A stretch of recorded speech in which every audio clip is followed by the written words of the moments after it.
ये बेबी के लिए बहुत इंपॉर्टेंट टेस्ट होता है क्योंकि सब hi so this video is regarding double marker test which is बहुत इम्पॉर्टेंट भी है और टेंशन देने वाला टेस्ट भी होता है। तो इस वीडियो में हम देखने वाले हैं कि डबल मार्कर कब कराते हैं, क्यों कराते हैं, उसका रिजल्ट क्या आता है और मैं अपनी खुद की रिपोर्ट दिखाने वाली हूँ। तो जिनका इंटरमीडिएट और हाई आता है ओब्वियसली उनके लिए बहुत बड़ी टेंशन हो जाती है, मुझे भी हुई थी। सो मैं अपना एक्सपीरियंस शेयर करती हूँ। Let's get start.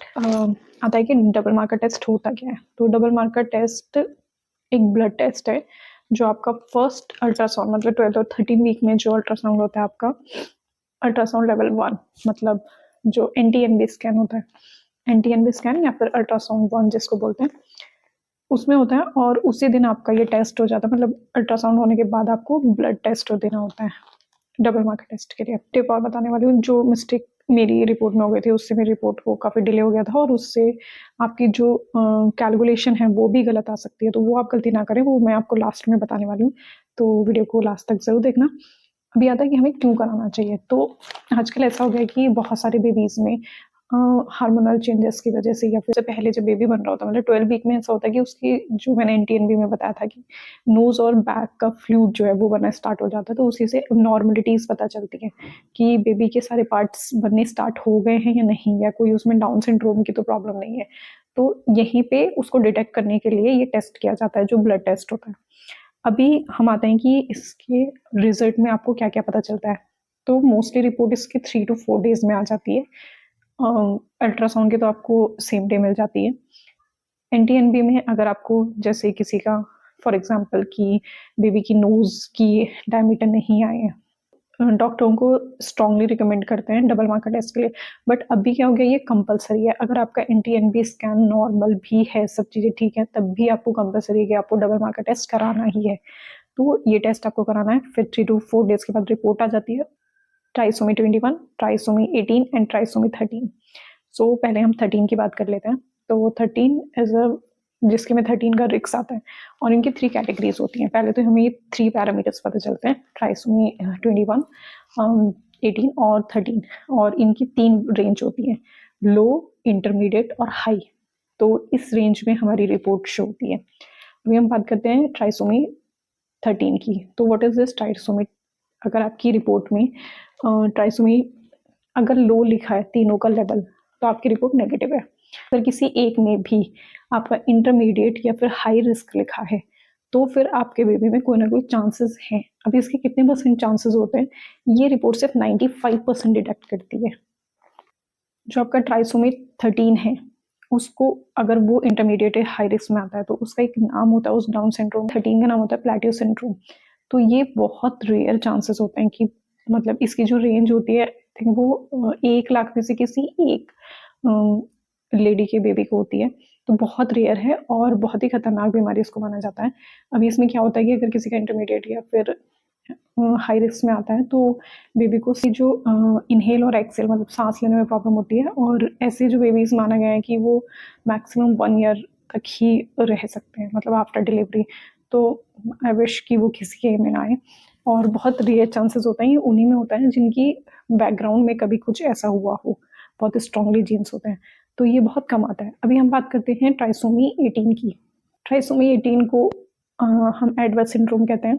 ये भी बहुत एक रेयर डिसीज होती है, but this is a rare but serious condition होती है बेबीज में।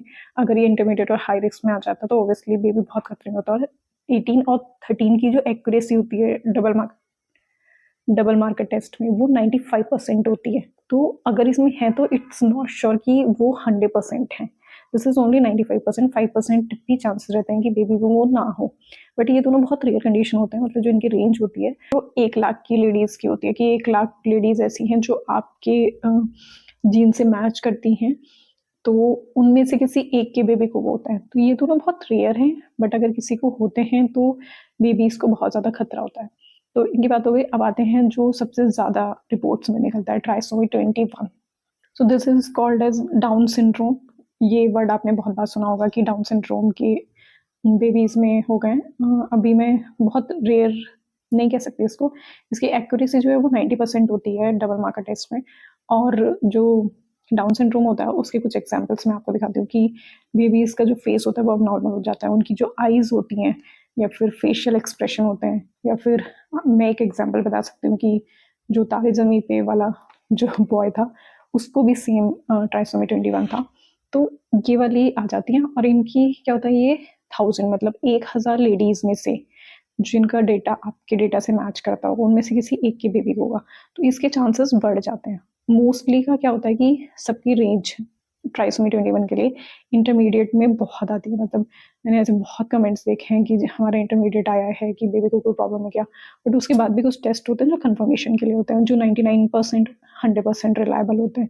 दिस इज ओनली 90%, तो नॉट श्योर कि आपको ये नहीं है कि हमारी रिपोर्ट में इंटरमीडिएट आ गया है या हाई रिस्क है, तो don't worry, this is not a confirmation report first, and believe in yourself कि अगर आपकी कोई पास्ट हिस्ट्री नहीं है जिसमें ऐसा कुछ हुआ है तो ये नेगेटिव ही आता है इसके बाद का जो आप टेस्ट कराते हो। बट ये वाला टेस्ट जो होता है ये आपको कराना ज़रूरी होता है, और क्योंकि 1000 लेडीज़ में से ऐसे बहुत सारी प्रेग्नेंट लेडीज़ होती हैं जिनका डेटा आपसे मैच कर जाता है। अभी जो मैंने फर्स्ट स्टार्टिंग में बोला था कि क्या टिप है, वही मैंने बोला डेटा मैच हो जाता है। तो डेटा में क्या क्या चाहिए, सो जिस टाइम आप अपना डेटा दे रहे हो, जहाँ पे भी आप अपना टेस्ट करा रहे हो, मेक श्योर आपकी डेट ऑफ बर्थ और आपका वेट, एंड थर्ड इज कि आपने कैसे कंसीव किया है, ये 3 चीज़ें आपकी बिल्कुल एक्यूरेट होनी चाहिए, तभी वो डेटा वाली रिपोर्ट आपकी सही होगी। क्यों? क्योंकि जो कैलकुलेशन होती है, इनके फॉर्मूले जो होते हैं ट्राइसोमी 21 डाउन सिंड्रोम वालों के सबके, वो आपकी एज, आपके वेट पे मैटर करते हैं। तो बी श्योर अगर आपको अपना वेट, ये ऐसा बिल्कुल नहीं करना है कि 1 हफ्ते पहले आपका वेट 60 था और आपने वही लिखवा दिया, नहीं, आप उसी टाइम पे अपना क्रॉस चेक कीजिए वेट, अगर आपका 60.5 है, मेक श्योर आप वही रिपोर्ट में दे रहे हैं। आप अपनी हाइट एक्यूरेट दीजिए, ये नहीं कि 5.4 है, 5 है, नहीं, जो है आप अपनी एक्यूरेट दीजिए, और आपने कैसे कंसीव किया है, क्योंकि आजकल नॉर्मली भी हो रहा है और आईवीएफ भी हो रहा है, तो अगर आपने आईवीएफ के थ्रू किया है तो आप उसमें दीजिए, क्योंकि जब तक आप ये डेटा नहीं दोगे तब तक आपकी डबल मार्कर रिपोर्ट सही नहीं आएगी। तो ऐसे केसेस बहुत होते हैं जिसमें डबल मार्कर रिपोर्ट गलत आती है, मतलब उनका इंटरमीडिएट आ जाता है, क्योंकि उनको कभी वो वेट गलत दे देते हैं, क्योंकि फिर आपका डेटा ही और उसे मैच कर जाएगा। तो be sure on these points. Now move to report की रिपोर्ट कैसी दिखती है, तो मैं आपको रिपोर्ट दिखाती हूँ, मैं यहाँ पे दिखा भी दूंगी आपको स्क्रीन पे। तो फर्स्ट में जो आता है, यहाँ पे कुछ क्लिनिकल टेस्ट लिखे होते हैं, जिसमें आपका एक पैपा, एक करेक्ट एमओएम, एनटी और करेक्टेड एमओएम की कुछ डिटेल दी होती है, वो मोस्टली जनरली दिया होता है।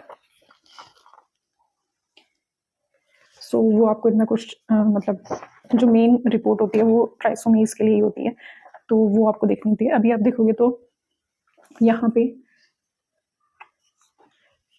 पे अगर आपको दिख पा रहा है तो इस सारी डिटेल्स दी होती हैं कि आपका डेट ऑफ बर्थ क्या है, आपका एज कितना है, आपने कैसे कंसीव किया, तो this is the main important details. अभी हम बात करते हैं कि रिजल्ट इंटरप्रिटेशन, तो रिजल्ट कुछ ऐसे लिखा हुआ आता है। एक और पॉइंट कर लेती हूँ कि अगर आपकी जो वैल्यू है ट्राइसोमी 21 के लिए, मतलब डाउन सिंड्रोम के लिए, अगर वो 1000 से ज़्यादा है तो आप लो प्रोबेबिलिटी में आते हो, और अगर आपकी 100 और 1000 के बीच में है तो इंटरमीडिएट रिस्क आता है, और आपकी 0 to 100 में है तो वो हाई रिस्क आता है। तो अगर इस कैटेगरी में आपकी रिपोर्ट आई है तो आप खुद भी देख सकते हो कि आपकी रिपोर्ट में क्या मेंशन है।